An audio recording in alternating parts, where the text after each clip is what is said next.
Trilhas da libertação, o enfrentamento. Quando retornamos à Sociedade Espírita, Fernando, o Dr. Hermann, o Dr. Carneiro e nós fomos recebidos pelo amigo Vicente, que se encontrava com a sua equipe preparando as atividades mediúnicas da noite.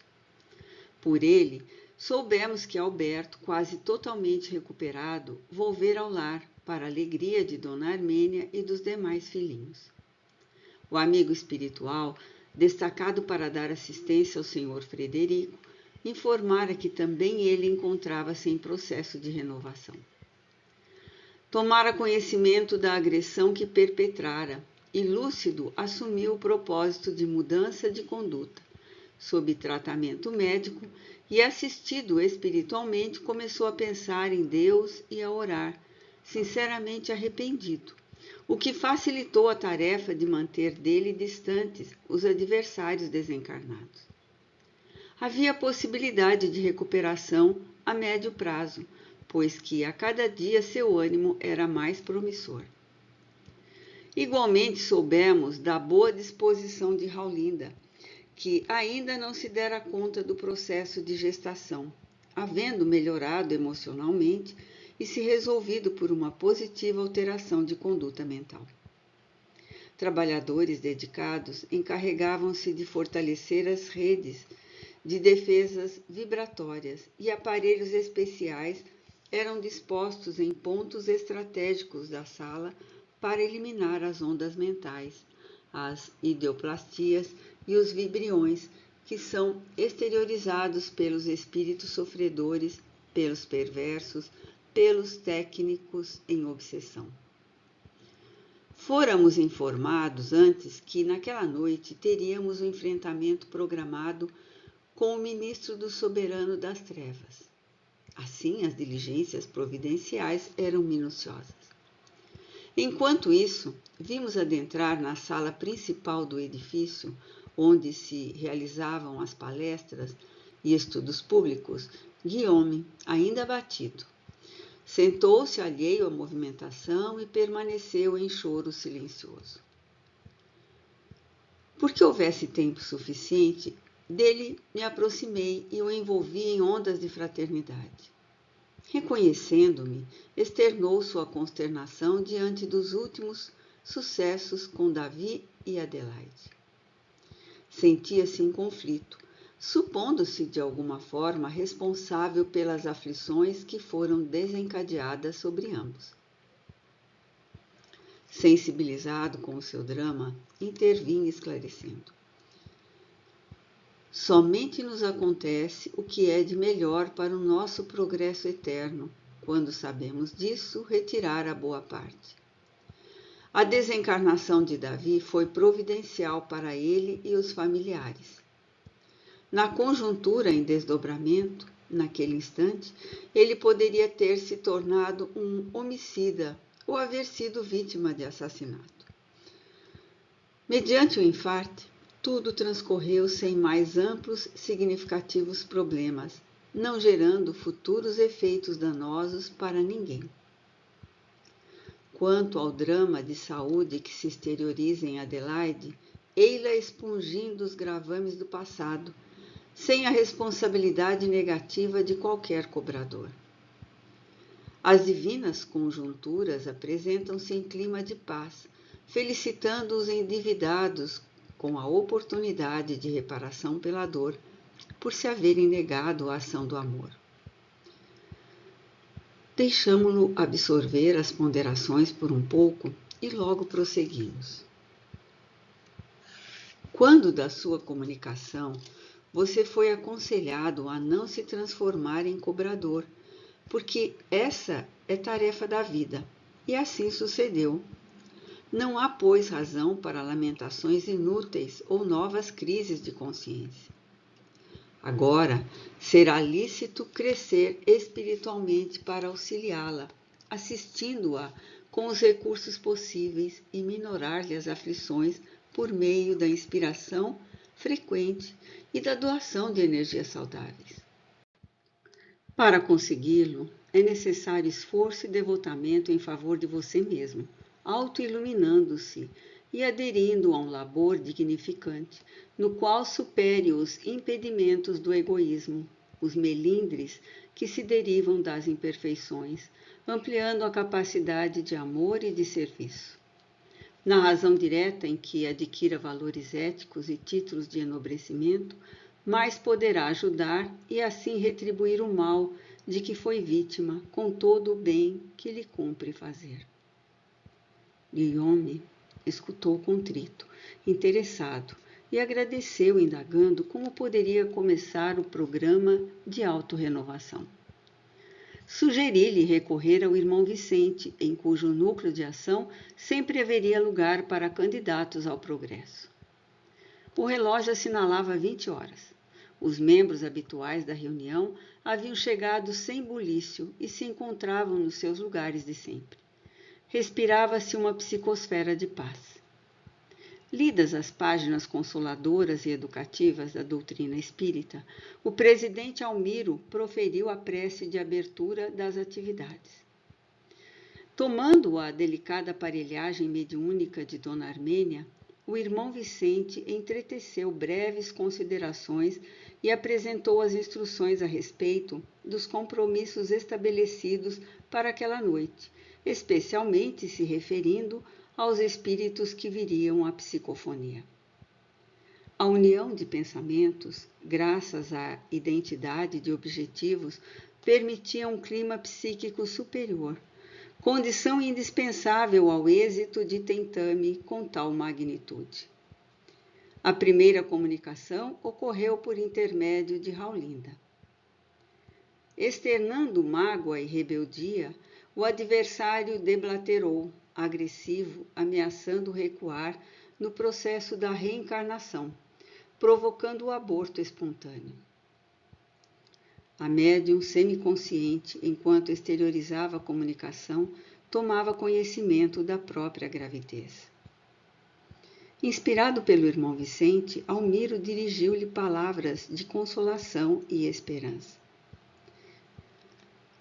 Observe, meu irmão, convidou o sábio. O seu tem sido um problema de amor fracassado, graças ao qual você se aferra a um plano de vingança absurda. A divindade, desejando regularizar a ocorrência infeliz, coloca-o nos braços da mulher amada para nova experiência, e você permanece revoltado. Não é uma atitude racional. Nesse cometimento de amor transcendente, a maternidade sublimará os deslizes da afetividade perturbada de antes, e você terá ensejo de receber todo o carinho e desvelo que lhe foram negados. Silencie por um pouco o clamor do desequilíbrio e detenha-se a pensar no sacrifício da genitora, sem o apoio do parceiro, e quiçá sob o desgosto da família, lutando para preservá-lo. Poderia ela, em um alucinado gesto para manter a aparência de falsa dignidade, providenciar um abortamento criminoso, produzindo-lhe rude choque mediante nova desencarnação prematura? O senhor Almiro dava-se conta da gestação da médium, que não era casada e se tornava mãe em circunstância para ela constrangedoras. Por sua vez, Raulinda compreendia a ocorrência, tremendo de angústia e medo. Era informada pelo reencarnante que assim a desnudava perante os amigos. Porque ali vigoravam a caridade fraternal e o respeito à liberdade do próximo, certamente os irmãos compreenderiam o seu drama, e alguns sequer se fixariam nele, preocupados antes em ajudá-la, sem vasculhar-lhe as causas das aflições. O comunicante deteve-se em reflexão, amparado pelas cargas fluídicas que Fernando lhe aplicava, quando finalmente respondeu: serei filho sem pai, um réprobo na sociedade, por deslize dela que permanece leviana. Não é justo, interrompeu o doutrinador. Sua futura mãe não agiu levianamente. Você lhe ignora a circunstância da concepção, não lhe sendo lícito julgá-la. O importante é que lhe será mãe, e toda maternidade é abençoada. Se o pai permanecer omisso ao problema, será dele, e a vida se encarregará de considerar a questão convenientemente. Deixe um pouco o amor próprio melindrado, o egoísmo absurdo, e pense nos testemunhos a que ela se submeterá para desvincular-se com aprumo do dever. Valorize-a e agradeça a Deus a bênção da reencarnação, porque muitos anelam e não conseguem. Agora, oremos em louvor e reconhecimento. A entonação da voz e o sentimento fraterno do Sr. Almiro magnetizaram o ex-inimigo, que se sentiu amparado e adormeceu, abraçando a futura mãezinha. A médium recobrou a consciência plena, sem convulsão ou choque, igualmente comovida. Inspirada nas reflexões íntimas pelo Dr. Carneiro, sensibilizou-se e, em prece silenciosa, entregou-se a Deus, disposta a arcar com o ônus das consequências do passo em falso. Súbita alegria invadiu, levando-a à íntima felicidade desconhecida. O amor encerrava naquele momento mais um capítulo da tragédia do cotidiano com perspectivas de ventura. Basta que a criatura se disponha para o bem e este virá em seu socorro, solucionando quaisquer dificuldades que se apresentem como intransponíveis. A seguir, o Dr. Hermann ensaiou uma tentativa psicofônica por intermédio de Leonardo. Uma vez consultado a respeito das atividades futuras, o seu mentor anuiu com muito empenho, considerando que as intervenções fossem realizadas no campo perispiritual, sem cortes físicos nem espetáculos perigosos de exibicionismo desnecessário. Logo no início da comunicação, os membros do grupo deram-se conta de qual espírito se tratava, em razão de suas características. Fazendo rápida abordagem sobre a mediunidade a serviço da saúde holística integral, o antigo cirurgião declinou o nome Hans e despediu-se. Houve um sopro de alegria em ambas as esferas ali interpenetradas, programando por vindouras realizações enobrecedoras. A ação da caridade jamais cessa, nada impede e nunca desaparecerá por ser a alma do bem e expressar-se no amor, iluminada pela fé. Imediatamente, Francisco entrou em transe e veio à comunicação o perturbador que estimulara Dona Augusta a cena constrangedora. Sem delongas, ele externou: hoje veremos quem manda neste arraial. Ouvimos estranhos sons de trombetas e grande algazarra fora do recinto. Ridículo cortejo apareceu, e como se rompessem as defesas que foram franqueadas a propósito, pois eram aguardados, estranho séquito e o seu rei Zete deram entrada com fanfarras e tubas guerreiras. Observamos que o Dr. Carneiro, Fernando e irmão Vicente se haviam preparado para o enfrentamento, já que permaneciam serenos, não obstante vigilantes sérios. As barreiras de acesso à sala foram imediatamente recompostas, enquanto o indigitado comunicante prosseguiu: eis aqui meu chefe imediato, aquele a quem dou conta das minhas atividades. Notifiquei-o do acontecimento passado que envolvia o biltre de quem me utilizo e a sua apaixonada. Estrugiu ruidosa gargalhada de zombaria. O Sr. Almiro, sem qualquer precipitação, respondeu-lhe: há um tremendo equívoco na sua assertiva. Nesta casa, o chefe é Jesus Cristo, a quem todos devemos consideração e respeito. Os outros, aqueles que porventura se considerem como tal, estão enganados e aos demais enganando. O irmão Vicente telecomandava ao orientador vigorosamente e ele captava-lhe o pensamento com clareza e segurança. Refiro-me, aduziu, ao nobre Khan Tuktamaiká, governador. A governança dele ficou com os despojos ora consumidos pelo tempo. Interrompeu a propósito o gentil psicoterapeuta espiritual. Como se atreve a ofendê-lo? Longe de mim o desejo ou a intenção de ser desrespeitoso com quem quer que seja. Sucede que aqui reconhecemos apenas um poder, que é o do amor, sob cuja força todas as potências se dobram. Você irá submeter-se à força magnética do meu Senhor aqui presente, após o que iremos virar à mesa e demonstrar que a vitória será nossa, conforme acentua o nosso soberano. O visitante e sua entourage são bem-vindos, mas não os tememos, o mesmo em relação ao seu soberano de reino nenhum. O único soberano imperecível é Deus, a quem apelamos neste momento por sabedoria e amor, para reparti-los com o amigo e os seus companheiros de engodo.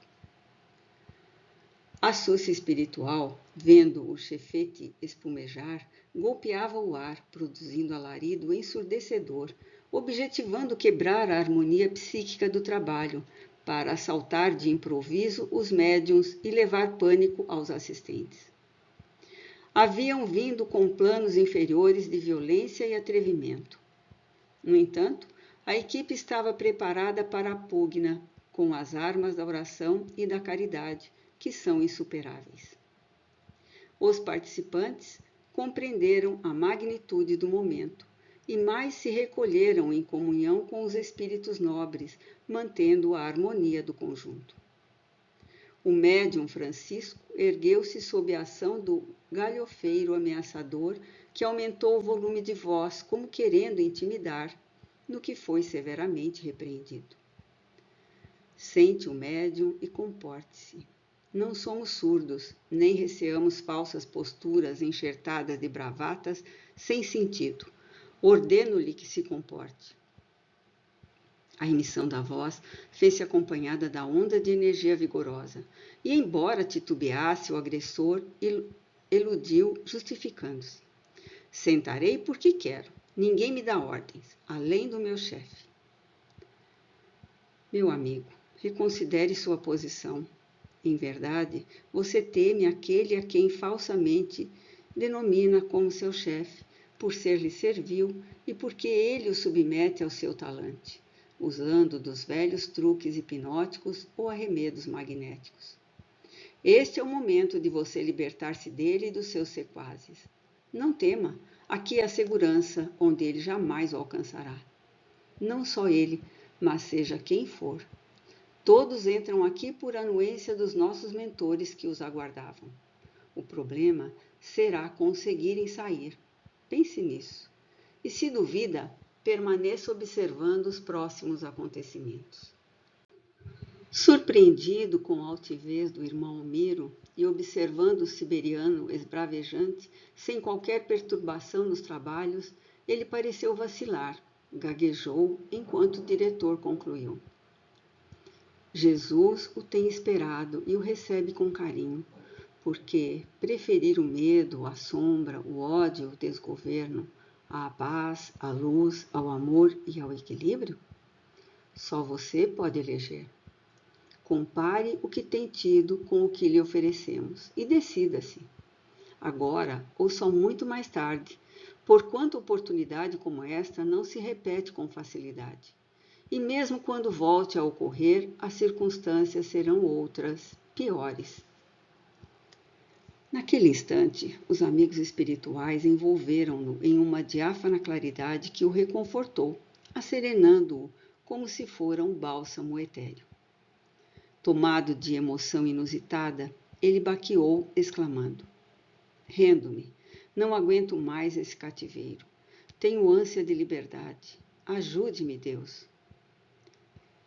Seja feliz e renove-se, recomece e confie. O amanhã é nosso. Iniciemo-lo agora, sem receio. O Dr. Carneiro envolveu-o em fluidos anestesiantes e ele foi retirado entorpecido, em quase sono, a fim de ser transferido depois para a nossa colônia, em tratamento e renovação. Incontinente, sob o aplauso da malta, não saberia dizer se atraído pela exteriorização perispiritual de Dona Armênia, se impulsionado pelo irmão Vicente, ou se, por vontade própria, o antigo Khan incorporou.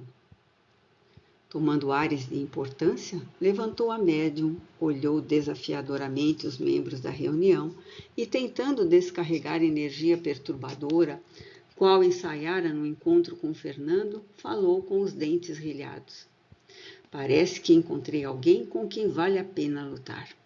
Sempre receei não encontrar opositor do meu quilate. Não que o tenha em alta conta, porém o seu atrevimento me desperta curiosidade, quanto ao seu topete me chama a atenção. Lutei contra guerreiros famosos e os venci. Arruinei cidades e submeti povos, deixando sinais da minha passagem por onde estive, cadáveres e escombros, miséria e dor. E morreu como qualquer um, atalhou o doutrinador inspirado. A morte tomou-lhe da mão trêmula o cetro de vergonha que o braço enfraquecido não mais pôde deter, não é verdade?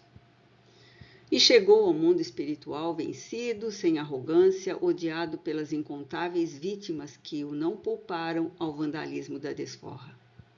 Foi encarcerado nas furnas do horror, que vitalizou, espezinhado, arrastado como escravo, na vasa fétida e pantanosa, sofrendo o corroer dos ácidos que o penetraram, dilacerando as carnes da alma sem cessar.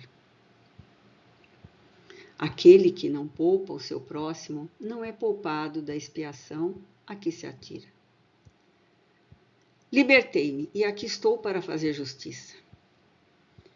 Foi libertado por um semelhante, talvez mais perverso, que o buscou para dar prosseguimento à fantasia da força na qual finge apoiar-se. E não nos fale em justiça, pois a palavra soa na sua voz de maneira ultrajante. Acaba de exibir a estultice, arenga sobre a impunidade que se atribui e nos vem abordar sobre a justiça? Que pensa que somos? O seu soberano subestima-nos, enviando-nos um bombástico mensageiro, destituído de reais valores que lhe valham a pena ser examinados e discutidos. Aguardaremos, então, que ele próprio nos apareça, o que nos dará imenso prazer. Você não sabe o que eu posso fazer e qual a razão da minha estada aqui. É claro que sabemos. É resultado do fracasso dos planos mirabolantes de destruição e anarquia, elaborados para combater Jesus e os seus discípulos. Todos aqueles que no mundo intentaram essa infame tarefa sucumbiram vitimados em si mesmos. E os réprobos do além, que periodicamente se levantam rebeldes como novos Lúciferes da mitologia judaica, tombam destruídos e profundamente lesados nos tecidos delicados da estrutura espiritual, sofrendo séculos afora o processo de recuperação. O seu soberano é apenas mais um, porém de pequeno significado. Nunca ouvíramos tanta energia em um diálogo e tão elevada autoridade num debate, qual ocorrera antes com o primeiro comunicante, e prosseguia com o Khan. Exijo consideração, tendo em vista meu poder. O amigo não pode exigir nada, pois que é destituído de direitos, tendo-se em vista o execrável comportamento que se tem permitido. É credor, isto sim, de nossa compaixão, a qual lhe distendemos em nome da piedade cristã. Era demasiado. O desafiante foi tomado de estupor, alterando a organização mediúnica de Dona Armênia, que parecia próxima de um ataque de apoplexia. Espumando, ia prosseguir com o propósito de vitimar a médium, quando Fernando aproximou um aparelho vibrador, que foi acoplado à cabeça da senhora, e descargas azuladas envolveram o agressor, que lentamente cedeu e derreou. Delicadamente foi deslindado da médium e colocado sobre uma mesa ao lado que o aguardava. Ato contínuo, os cooperadores do irmão Vicente atiraram uma rede magnética com malhas luminosas sobre os apaniguados do visitante, impedindo-os de escapar. A gentil medianeira voltou à lucidez e o clima de harmonia da reunião foi refeito.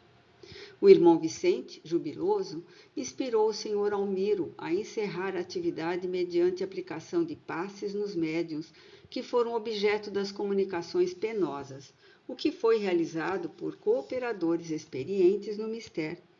E após vibrante oração de graças, a reunião terminou. Minutos depois, a sala esvaziou-se e os colaboradores permaneceram em cômodo contíguo, entretecendo considerações oportunas e edificantes sobre as comunicações, de onde partiram para os seus respectivos lares, inclusive Raulinda, que solicitou ao diretor uma entrevista para a ocasião própria. Lentamente o núcleo ficou em silêncio, enquanto nós outros prosseguimos em franca atividade.